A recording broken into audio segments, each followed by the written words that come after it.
गुरु के बारे में चिंतन करेंगे। ठीक है, और मैं ये चाहता हूँ कि इस संसार में वर्तमान में गुरु के नाम से जो जो चिंतन चल रहा है, जिस प्रकार का चल रहा है, उस पर थोड़ा सा विचार करके देखें। आज गुरु के नाम से एक गुरुडम चल रहा है। गुरुडम जानते हैं कि वो कुछ भी कहे उस पर ब्लाइंडली, अंधविश्वास जिसको कहते हैं, उसको मान लेते हैं। और एक नामदान चलता है और वो कान में देते हैं और ये कहा जाता है कि तुम किसी को और किसी को मत बताना गुरु नाम। ठीक है, अच्छा मुझे एक बात बताइए, मैं आपको यहाँ कुछ बता रहा हूँ, तो मैं तो ऐसा नहीं चाहूँगा कि मैंने जो बताया किसी और को ना बताओ। मैं कोई बुरी बात कह रहा हूँ क्या जो किसी और को ना बताएं? ये वो तो ऐसा कौन सी चीज़ कान में कह दी जो अच्छी नहीं है क्या, जो दूसरे को बताने से घट जाएगी या अनिष्ट हो जाएगा या अमंगल हो जाएगा? एक तो ये विचार करें। मेरी बात समझ पा रहे हैं? तो ये भाव जो कि गुरु नाम के बिना या गुरु धारण किए बिना भाव सागर पार नहीं होते, चलो मैं इस बात को मान लेता हूँ कि निसंदेह हमारा शिक्षक, हमारा आचार्य, हमारा जिसने हमें विद्या धारण करवाई, विद्या दी, निसंदेह उसके बिना हमारा उपकार नहीं होगा, हम इस बात को मान लेते हैं। लेकिन गुरु, यदि गुरु का तात्पर्य है जो ईश्वर के बारे में, संसार के बारे में हमें सही सही मार्गदर्शन दे, अंधकार को दूर करने वाला, गुरु शब्द का अर्थ ही है अंधकार को जो दूर कर देवे, उसको कहेंगे गुरु। लेकिन ईश्वर के बारे में बताए, एक दोहा कुछ लोग बोलते हैं कि गुरु गोविंद दो खड़े काके लागू पाए, बलिहारी गुरु आपने गोविंद दियो बताए। अब इसका क्या मतलब निकालेंगे कि गुरु भी खड़ा है और गोविंद मतलब भगवान, दोनों खड़े हैं। काके लागू पाए, बलिहारी गुरु आपने, यानी गुरु बड़ा है, गोविंद दियो बताए। गोविंद बता देने के कारण से गुरु बड़ा है, ये इस श्लोक का अर्थ है। ठीक है, अब मैं आपको इसके साथ में एक तर्क दे रहा हूं। मानो हम सब लोग मिलकर राष्ट्रपति से मिलने के लिए चलते हैं। ठीक है जी, वहां पर द्वारपाल आदि होते ही हैं और हम उससे पूछते हैं भाई राष्ट्रपति से मिलने के लिए किस तरफ जाना पड़ेगा, और हमें वो बता देता है कि इधर जाइए। अब बड़ा कौन हुआ, राष्ट्रपति या द्वारपाल? क्योंकि राष्ट्रपति दियो बताए, भाई उसने जैसे गोविंद बता दिया ऐसे उसने राष्ट्रपति बताया, तो बड़ा कौन हुआ यहाँ इस श्लोक के हिसाब से? बड़ा तो गुरु होगा, गोविंद ही होगा साहब। इसीलिए वही बात मैं आपको करना चाह रहा हूँ, उससे बड़ा कौन हो सकता है? किसका सामर्थ्य है? उसको गुरु पदवी भी उसके ज्ञान से ही तो मिली। यदि परमात्मा का ज्ञान उपलब्ध नहीं होता, वेदादि ज्ञान ना होता ईश्वर का, तो गुरु कैसे बनता हो? इसका मतलब ईश्वर के दिए हुए विद्या से, ज्ञान से वह गुरु रूप में आया, गुरु की पदवी मिली उसको ईश्वर की कृपा से। तो बड़ा कैसे हो गया?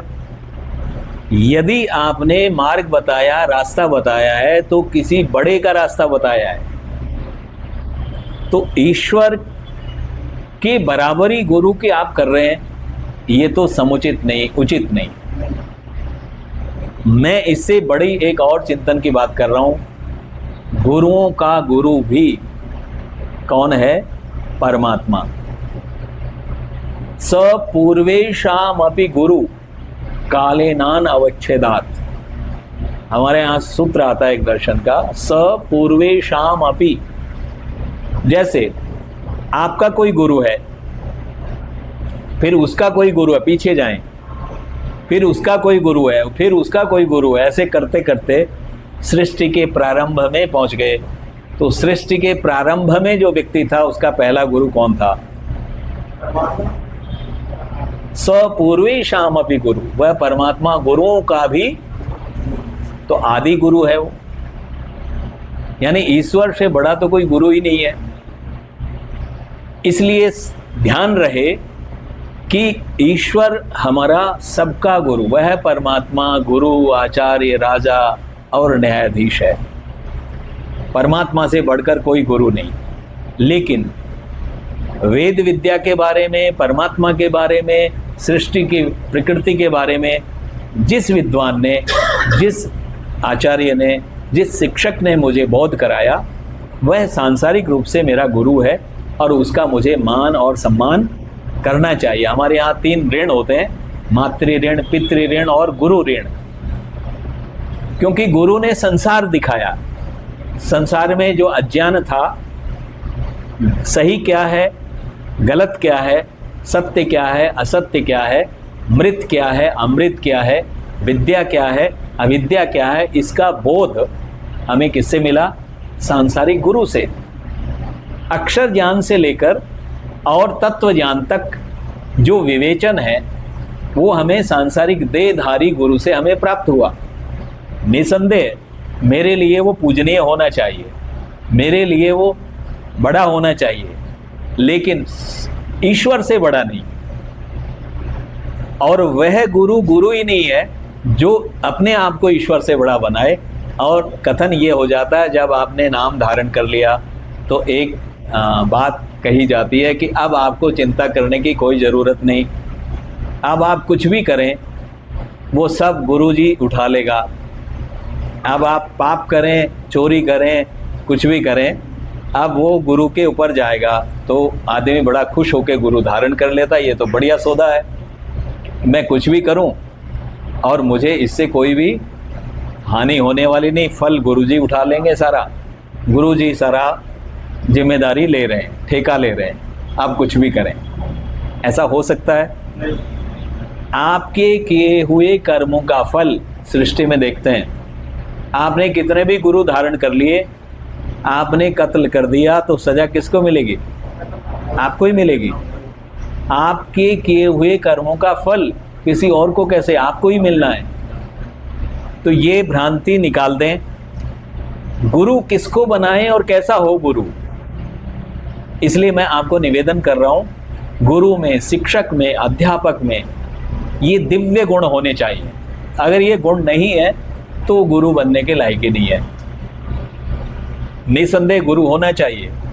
गुरु आप बनाएं, लेकिन योग्य हो, विद्वान हो, तपस्वी हो, जितेंद्रिय हो, धर्मात्मा हो, परोपकारी हो, ये सब चीज़ें उसमें। लोभी लालची हो, अविद्या उसके पास, बोलना तक आता नहीं। कई लोग भगवान भी नहीं बोल पाते, भगवान बोलते हैं, यानी उनके उच्चारण, यानी ना अक्षर ज्ञान है, ना वेद शास्त्रों का कोई बोध है, और केवल बाहरी पोप लीला से, ढोंग से, आडंबर से, और ये बहुत ज़्यादा फैला हुआ है, घर घर में फैला हुआ है। एक तो गुरुजी वहाँ से दिल्ली वगैरह से एक आते हैं, आते क्या वो हैं ही नहीं, लेकिन उनके चप्पल जूते रखे जाते हैं और बस उनके कीर्तन और वो चलते रहते हैं, बाकी बस पब्लिक इकट्ठी हो जाती है, वो ऊपर वही रखते हैं। अब किसी का, यानी इतना ज़्यादा प्रचार प्रसार गुड़म बाजी का, तो गुरु कौन है? तो मैं आपको निवेदन कर रहा हूँ, अथर्ववेद में एक बहुत सुंदर वर्णन किया और उसमें कहा गया, आचार्यो मृत्यु वरुणो सोम पयः औषधि। आचार्य के लिए, गुरु के लिए वर्णन किया कि आचार्य कैसा हो। आप अपने बच्चे को जब शिक्षा के लिए भेजते हैं तो वो अध्यापक उस समय उसका गुरु है। हम शरीर से बड़े हो गए, लेकिन अंधकार हमारा भी नहीं मिटा। उस छोटे से बच्चे को अक्षर ज्ञान कराता है वो, और बड़े होने के बाद भी हमें ईश्वर के बारे में, सृष्टि के बारे में, प्रकृति के बारे में पूरा पूरा बोध नहीं है। अंधकार हमारे पास भी है, उस अंधकार को मिटाने की क्षमता। तो यहाँ कहा आचार्य मृत्यु जैसा होना चाहिए, जैसे मृत्यु मार देती है ऐसे ही आचार्य मारने वाला हो। मारने का मतलब आपके अंदर जो दुर्गुण हैं, जो कुसंस्कार हैं, उनको मारने वाला, मिटाने वाला, वो गुरु कहलाएगा। जो आपके अंदर अवगुण हैं, जो आपके अंदर दोष हैं, जो आपके अंदर न्यूनताएं हैं, उन सबको मार देवे, उन सबको खत्म कर देवे, ऐसे का नाम आचार्य मृत्यु। तो आचार्य को मृत्यु कहा गया। जैसे मृत्यु सब कुछ छीन लेती है, तो आपके पास में जो घर से बच्चा जब विद्यालय में जाता है, गुरुकुल में जाता है, तो पता नहीं कितनी बुरी चीज़ें साथ लेकर आता है। सभी के सभी अच्छे बच्चे गुरु के पास चले जाएं ऐसा नहीं है, कितनी उसके अंदर कमियां, कितने दोष, कितनी चीज़ें होती हैं। तो गुरु वह है जो उसको मार देवे।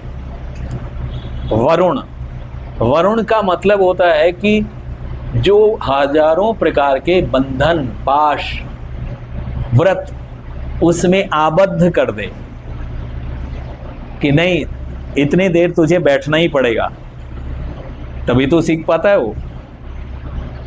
बच्चा कितना चंचल होता है, आपके वश में नहीं आता।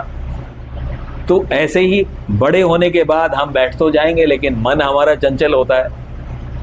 तो आचार्य या गुरु वह है जो आपको बंधनों में, अच्छे बंधन, व्रत, नियम, सोने से लेकर, जागने से लेकर, संसार के अन्य क्रियाकलापों में, उत्तम उत्तम व्रतों में, पाशों में आपको जो बांध दे, वो क्या है? वो गुरु। लेकिन यहाँ तो सुल्फे, गांजे, भांग और ये सब चीज़ें आप देखते हैं गुरुओं के चारों तरफ लगे रहते हैं। क्या वो गुरु हो सकते हैं? वो बंधन नहीं, वो तो आपको नशे में धकेल रहे हैं, बुरी चीज़ों में धकेल रहे हैं। तो गुरु वह है जो अच्छी क्रियाओं में, अच्छे अनुष्ठानों में, अच्छे संकल्पों में, अच्छे व्रतों में, नियमों में, उपनियमों में जो आपको बांध दे। ये ते शतम वरुण ये सहस्त्रम, वरुण आया सहस्त्र पाशों में, वह हमें बांधता है, इसलिए परमात्मा का नाम भी वरुण है। आप कई बार बुरे कार्य करने के बाद अकेले में बैठे और मन ही मन कि नहीं आज के बाद ऐसा नहीं करूँगा, आज के बाद झूठ नहीं बोलूँगा, आज तो ऐसा हो गया लेकिन फिर कभी नहीं करूँगा। ये कौन करा रहा है? कोई दूसरा नहीं, वह है वरुण। तो जो आपको हजारों व्रतों में बांध देता है वो है गुरु। यहाँ तो उल्टे कामों में लगा रखा है। वो कैसा गुरु है? खुद भी डूब रहा है और चेलों को भी डुबा रहा है। ऐसा कभी कोई सिद्धांत नहीं है कि जहाँ बहुत ज़्यादा भीड़ हो वहाँ वो अच्छा कार्य हो रहा है। अधिकतर लोग ये तर्क देते हैं कि जी वहाँ इतनी भीड़ यूं ही थोड़ी हो रही है। ऐसा बोलते हैं लोग कि वहाँ इतनी भीड़ ऐसे ही थोड़ी हो रही है। तो जहाँ भीड़ होती है वहाँ अच्छे लोग होंगे, अच्छा काम हो रहा है, ये कोई सिद्धांत है क्या? ऐसा कोई सिद्धांत नहीं होता। इसलिए विचार पूर्वक जो हमें उत्तम उत्तम कार्यों में, क्रियाओं में, व्यवहार में हर प्रकार से योग्य बना दे, इसके लिए बंधन बनाता है। इतने देर आप बैठो, इतने देर आप योगाभ्यास करो, इतने देर आप ध्यान लगाओ, इतने देर आप पुस्तक पढ़ो, ऐसे सुंदर सुंदर नियमों में जो बांधता है वह गुरु है। जैसे अभी हमने आपको 2 संकल्प दिलाए कि यज्ञ करेंगे और परमात्मा से जुड़ेंगे। अब इसको जीवन भर अगर आपने जोड़ लिया, इसका परिणाम कितना बड़ा होगा। ये लोग तो आपका सुधरेगा ही और परलोक भी संवरेगा। आपकी इन उत्तम क्रियाओं से, उत्तम व्यवहार से आपका परिवार कितना खुश होगा, आपके मित्र कितने प्रभावित होंगे, कितने लोगों को इसका लाभ मिलेगा। फिर कहा सोम। गुरु का मतलब यही नहीं कि गुरु केवल डांटे, डपटे या क्रोधी ऐसा हो। गुरु के लिए कहा सोम। सोम कहते हैं चंद्रमा को। सोम का मतलब चंद्रमा। जैसे चंद्रमा को देखकर मन आह्लादित होता है, प्रसन्न होता है, मुदित होता है। तो हम अपने गुरु के समीप बैठने के बाद हमें आनंद आना चाहिए, आह्लादित हो, मन करे कि और घंटे बैठे रहें। ऐसा गुरु का व्यक्तित्व होना चाहिए। लेकिन व्यवहार में दूसरी जगह देखेंगे तो ऐसा है नहीं। तो गुरु के अंदर उसका व्यक्तित्व ऐसा हो जैसे चांद का, चंद्रमा का, कि उसके पास बैठने का मन करे, मन को प्रसन्नता मिले, आह्लादित हो, ऐसा होना चाहिए। फिर कहा पयः औषधि, जैसे रोग होने के बाद औषधि का उपचार किया जाता है, औषध का सेवन किया जाता है और उसे रोग की निवृत्ति हो जाती है, ऐसे ही हमारे अंदर शारीरिक रोग, मानसिक रोग, कितने प्रकार के रोग हैं, योग्य गुरु का, आचार्य का सेवन करने के बाद वह औषधि की तरह होना चाहिए कि उसके वो सारे रोग नष्ट हो जाएं। आचार्य औषधि की तरह हो, गुरु औषधि की तरह हो। पयः दूध को कहते हैं, दूध पुष्टि कारक है। गुरु आपका पुष्ट करने वाला हो। गुरु का सेवन करने के बाद, गुरु की समीपता के बाद आपका जीवन पुष्ट होना चाहिए। चाहे वो शारीरिक पुष्टि हो, चाहे वो मानसिक पुष्टि हो, आत्मिक पुष्टि हो, वो दिखाई देनी चाहिए। आप स्वस्थ नजर आए, पुष्ट नजर आए। ये ऐसा जिसमें दिव्य गुण है वह गुरु की श्रेणी में आता है। तो वर्तमान में संसार अज्ञानता की ओर, अविद्या अंधकार की ओर इतना ज़्यादा ग्रसित हो गया है, इससे बचना चाहिए। गुरुओं का गुरु परमेश्वर है, उसका हमें नित्य प्रति धन्यवाद करना चाहिए। उसने हमें इतना सब कुछ दिया। और फिर इस संसार में प्रारंभ, चाहे उसने मुझे अक्षर ज्ञान कराया, चाहे मुझे, और ये तो बहुत बड़ी बात है कि हमें वेद ज्ञान, परमेश्वर का ज्ञान इस तरह